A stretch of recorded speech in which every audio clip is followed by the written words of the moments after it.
Bienvenue dans cette nouvelle leçon. Aujourd'hui, nous allons parler du communautarisme économique dans la partie 1.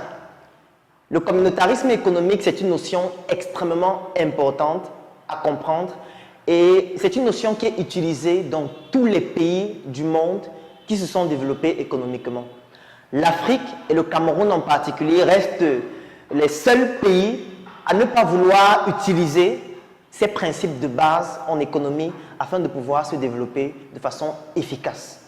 Donc aujourd'hui, dans cette partie 1, je vais vous présenter ce que c'est que le communautarisme économique en vous prenant en exemple une société dans notre environnement, ou plutôt dans notre quartier, le Cameroun, et plus globalement dans notre pays, l'Afrique, qui vous permettent de comprendre comment l'utilisation de cette stratégie permet beaucoup plus efficacement de se développer sur le plan économique. En 2015, une étude a été réalisée au Cameroun afin de pouvoir comprendre quelles sont les régions les plus développées et les régions les moins développées. Et cette étude a permis de mettre en évidence deux éléments extrêmement importants. La région la plus développée du Cameroun était la région de l'Ouest et la région la moins développée était la région du Sud. Et pour aller plus loin, il était question de comprendre maintenant qu'est-ce qui explique le fait que la région de l'Ouest soit plus développée sur le plan économique par rapport à la région du Sud. Je tiens à préciser que ça n'a rien à voir avec l'intelligence. Ce n'est pas parce que ceux de l'Ouest sont plus intelligents, ça ce sont des balivernes. Ce n'est pas parce qu'ils sont plus beaux, ce n'est pas parce qu'il y a un endroit où les gens ont une capacité à travailler plus que les autres. Ça n'a rien à voir avec tout ça. Le seul élément qui a été retrouvé sur le plan statistiquement significatif et qui explique pourquoi la région de l'Ouest est plus développée que la région du Sud, cet élément, c'est la préservation de la culture. Vous allez me poser la question, comment est-ce que la préservation de la culture peut transformer une région sur le plan économique et pousser cette région à être plus développée économiquement qu'une autre région? Et là, je vais donc vous expliquer en vous prenant un exemple. La préservation de la culture permet de maintenir, ou plutôt d'installer, un principe de société sous forme d'une pyramide. Ici, je vais représenter ça avec un triangle, tout simplement pour que ce soit tout facile à comprendre. Alors, au sommet, nous avons un chef. Parce que dans la culture, notamment des peuples de l'Ouest, le chef est plus respecté que le président de la République. Il y a des régions de l'Ouest Cameroun où le chef, en tout cas il y a des régions où on ne connaît même pas le président, parce que la seule personne qui a autorité, c'est le chef du village. Parce que dans le système pyramidal de l'organisation sociétale de ces régions, sur le plan culturel, le chef traditionnel est au sommet de la pyramide. Et dans les principes culturels, on s'est rendu compte qu'il était important que le chef soit respecté. Parce que si le chef n'est pas respecté, personne ne va vouloir appliquer ce que le chef demande de faire. Il y a donc deux principes qu'ils ont donc utilisés pour pousser la population, ou plutôt les ressortissants de ces régions, à respecter le chef. La première chose, c'est l'argent.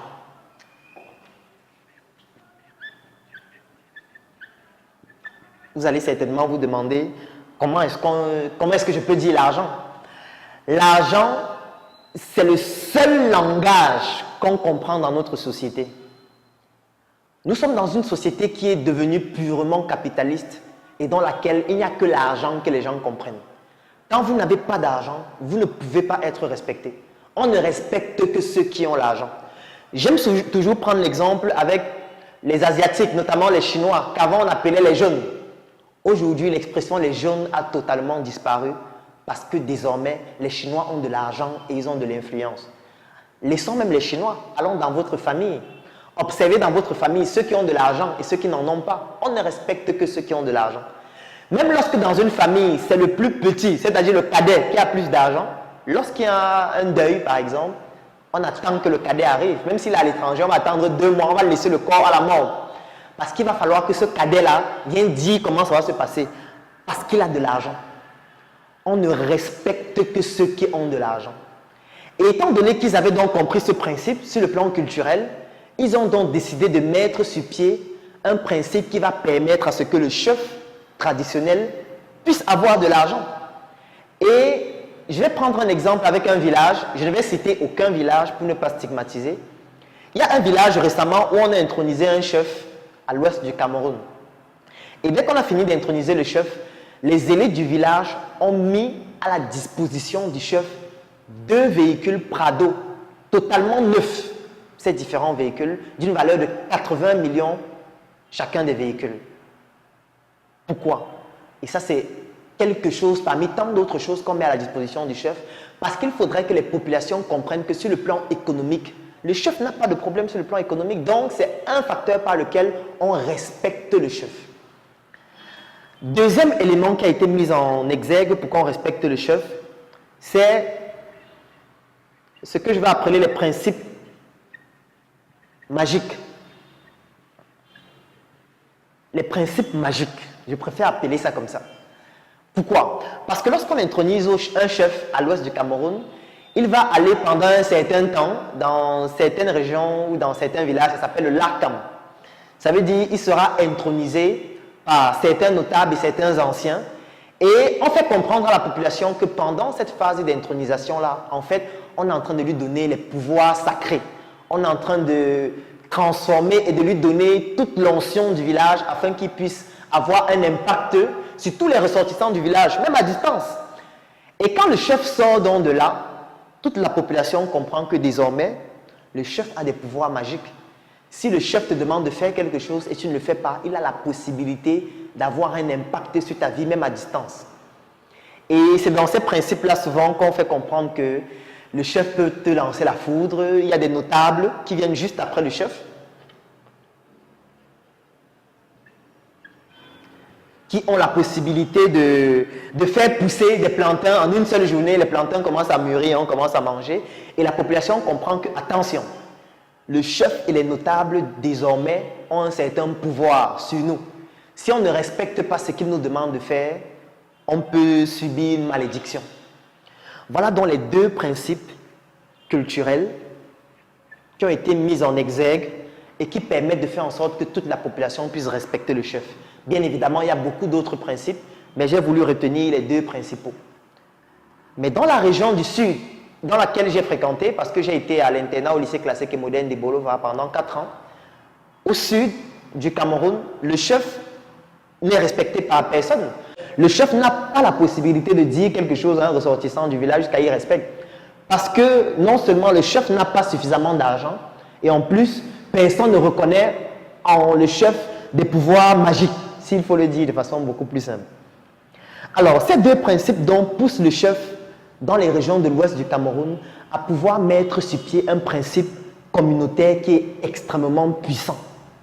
Je vais vous donner un exemple avec une région ou plutôt un village. Bien évidemment, je ne vais pas citer de village pour ne pas stigmatiser, parce que ce qui est plus important, c'est le principe de fonctionnement du communautarisme économique qu'il est important d'appliquer.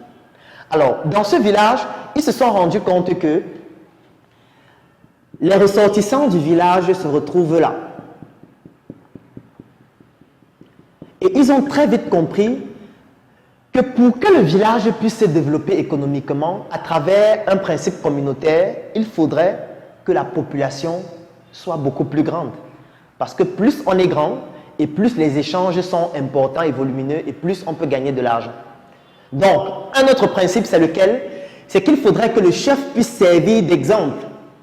Et le chef doit servir d'exemple pour pouvoir inciter la population à pouvoir s'agrandir rapidement. Et pour ça, le chef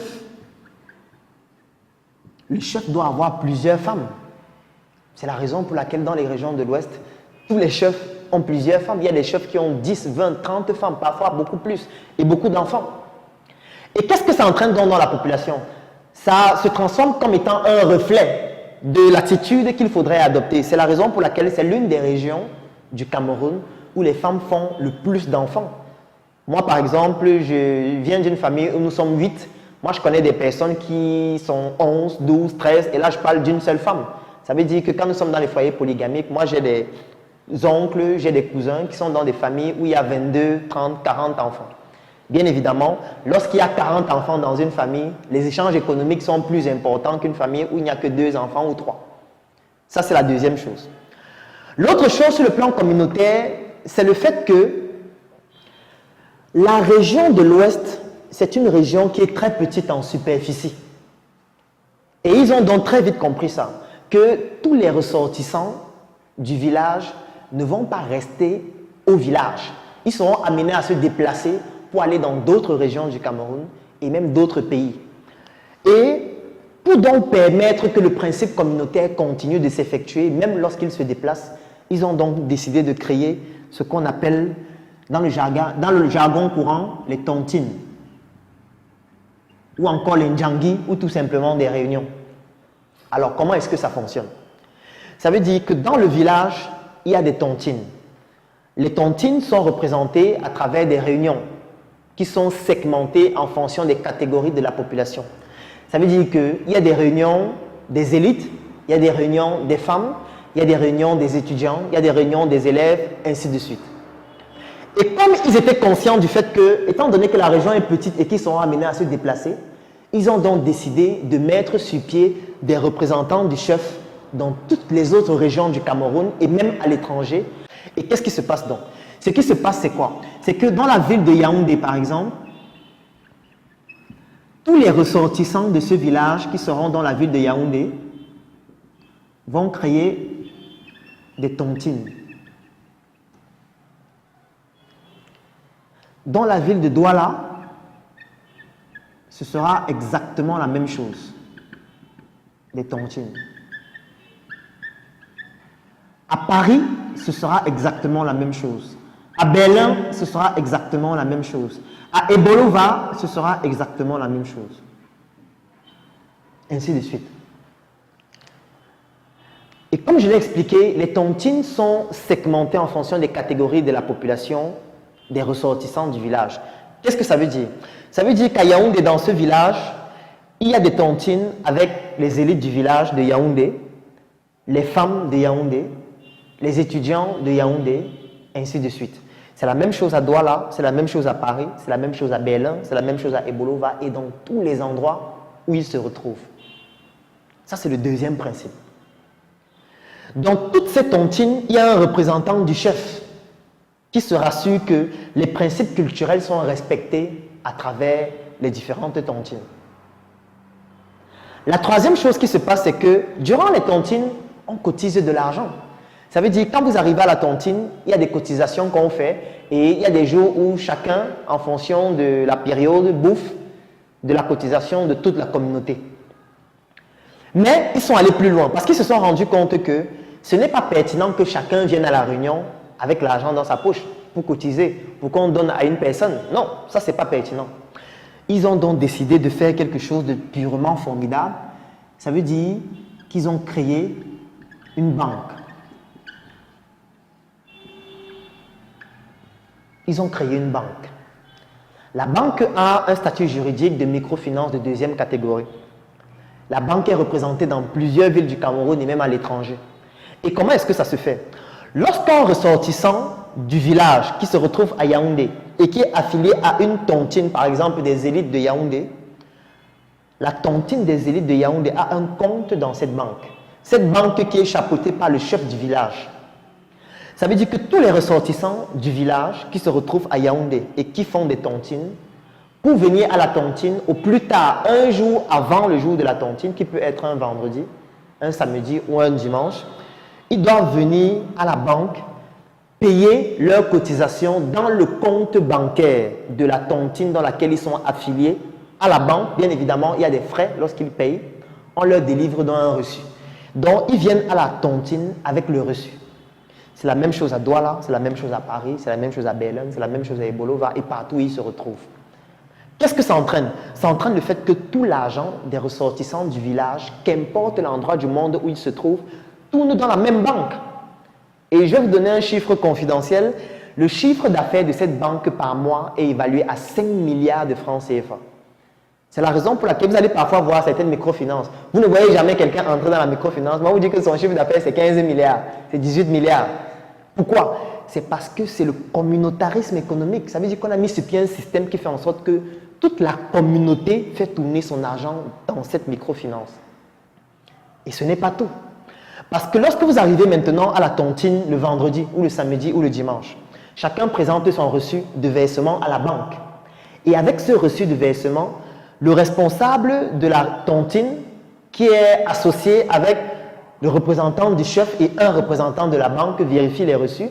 Et dès qu'on décide par exemple que c'est elle qui doit bouffer, on lui fait donc un chèque.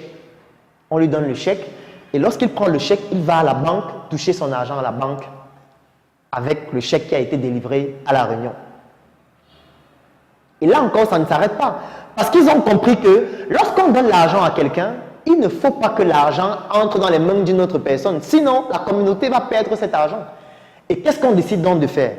Dans toutes les tontines, on fait des bases de données extrêmement importantes.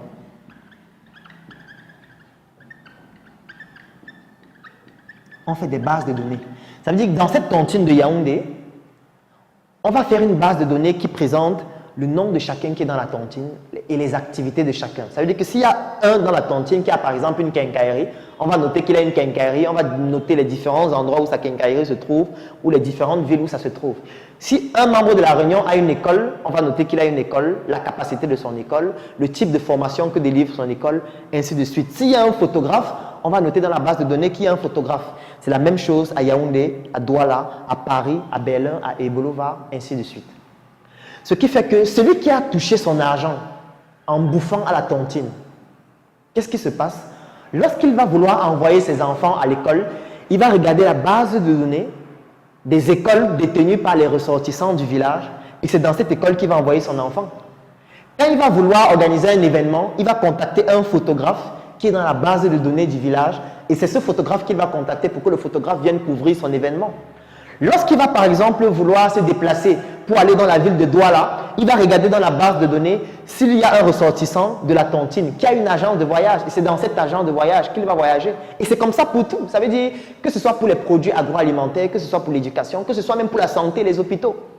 Ce qui fait donc que l'argent des ressortissants de tout le village tourne non seulement dans la même banque, mais aussi entre les mains des ressortissants du village. Et qu'est-ce qui se passe donc? À la fin de l'année, on fait le bilan consolidé de la banque. On fait le bilan consolidé de la banque, dans laquelle tout l'argent de pratiquement tous les ressortissants du village tourne. Et il y a une partie des bénéfices. Il y a une partie des bénéfices de cette banque qui permet de développer les projets sociaux dans leur village. Ce n'est pas l'État qui construit les routes dans leur village. Ce n'est pas l'État qui construit les écoles. Ce n'est pas l'État qui construit les hôpitaux. C'est avec l'argent de cette banque qu'ils ont amélioré le plateau technique de l'hôpital public qui est dans leur village. C'est l'argent de cette banque qui leur permet de donner des bourses à leurs élèves et à leurs étudiants chaque année. C'est donc par ce principe du communautarisme économique qu'ils ont pu faire en sorte que leur région se développe plus facilement sur le plan économique par rapport aux autres régions. Ce n'est pas parce qu'ils sont plus intelligents, ce n'est pas parce qu'ils sont plus forts, ce n'est pas parce qu'ils sont plus travailleurs, c'est juste parce qu'ils ont décidé d'utiliser le seul moyen reconnu à ce jour qui permet de se développer économiquement, que ce soit de façon individuelle, que ce soit dans une communauté, que ce soit de façon étatique, à savoir le communautarisme économique. Dans la région du Sud, qui est l'une des régions les moins développées du Cameroun d'après cette étude, ce principe ne se met pas sur pied pour une raison simple. C'est que, 1, on ne respecte pas le chef parce qu'il n'a pas d'argent. 2, les principes culturels ne sont pas respectés pour permettre qu'on puisse respecter le chef. 3, la religion. La religion a été très implantée dans la région du Sud. Et la religion, c'est un outil de division. Pourquoi est-ce que la religion, c'est un outil de division? Si vous rencontrez quelqu'un qui est catholique, quelqu'un qui est protestant et quelqu'un qui est d'une église réveillée, et vous lui posez la question, qu'est-ce qu'il faut faire pour aller au ciel? Il va te dire qu'il faut faire ce que nous, on apprend à l'église. Ce que les catholiques font là, ce n'est pas ce que Dieu a demandé de faire. Les protestants vont te dire ce que les catholiques et ceux de l'église réveillée font, ce n'est pas ce que Dieu a demandé de faire. Ceux des églises réveillées vont dire exactement la même chose. Et ce n'est pas fini. Les musulmans vont aussi venir dire que non. Tout ce que vous faites là, ça ne sert à rien. C'est ce que Allah a dit qu'il faut faire. Et quand les gens sont déjà embrigadés, dans les religions, ça fait qu'on ne peut plus développer facilement le communautarisme, surtout que nos religions sont différentes. Ça veut dire que quand le catholique va dire à celui de l'église réveillée qu'il faut qu'on fasse le communautarisme, il va dire non, toi d'abord tu es une mauvaise religion, il faut d'abord que tu nous rejoignes avant qu'on puisse le faire. Et ça divise donc et ça effrite la société et ça empêche donc de développer de façon efficace le communautarisme économique. C'est l'une des raisons pour lesquelles la région du Sud ne se développe pas économiquement parce que c'est l'une des régions où le christianisme et plus précisément les religions sont les plus implantées. Ce n'est pas pour rien qu'à ce jour, il y a une guérilla qui se mène contre les peuples de l'Ouest avec la religion. Vous allez remarquer que dans les principales villes de l'Ouest Cameroun, les églises ou plutôt les confréries religieuses s'implantent de façon massive avec des investissements volumineux parce que leur objectif c'est de pouvoir réussir à l'Ouest ce qu'ils ont réussi dans les autres régions pour faire en sorte que ces régions ne se développent pas économiquement. Parce que l'ouest du Cameroun, c'est l'une des régions où la culture reste toujours ancrée de façon efficace. Et c'est cette culture-là qui permet de faire en sorte que le communautarisme économique se développe et que la région puisse s'étendre économiquement de façon beaucoup plus évidente et de façon plus éclatante. Donc, dans cette première partie, je vais d'abord m'arrêter là pour vous expliquer un exemple de communautarisme économique. Dans la deuxième partie, je vais vous prendre d'autres exemples encore avec d'autres pays et d'autres régions pour que vous puissiez comprendre à quel point le communautarisme économique, c'est le seul moyen de pouvoir s'enrichir dans une communauté et dans un pays. Je suis Claudel Nombissier et je vous donne rendez-vous dans une prochaine leçon. Et c'est parce qu'il faut se mettre ensemble pour réaliser quelque chose de grand et que tout le monde n'a pas forcément l'aptitude pour le faire que nous avons décidé de créer un groupe qui s'appelle le CNBG. Le Claudel Nombissier Business Group. C'est un groupe qui comporte près de 1000 Africains répandus partout à travers le monde aujourd'hui, dans lequel nous partageons notre savoir-faire.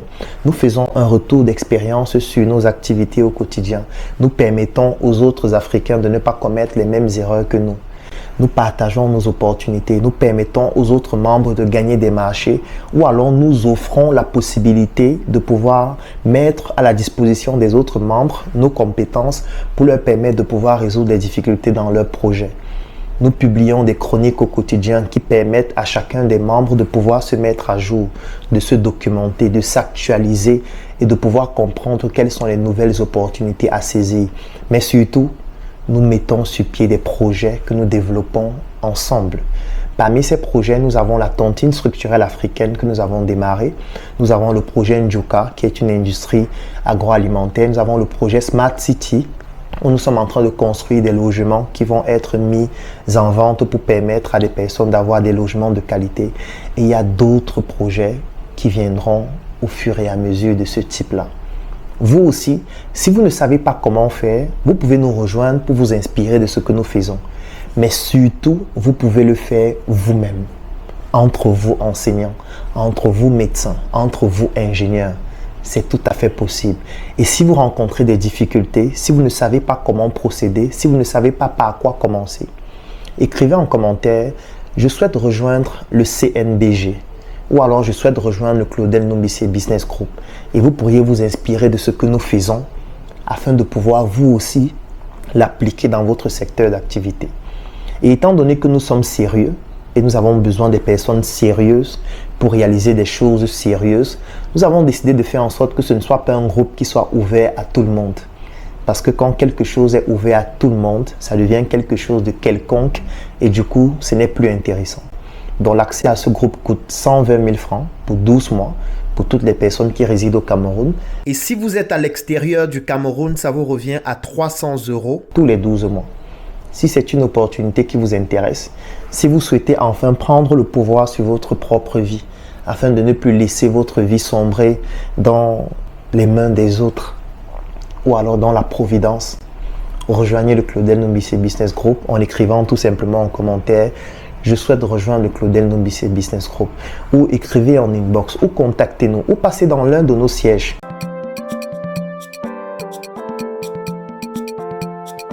Solidaire, dynamique et toujours osé. Solidaire, dynamique et toujours osé.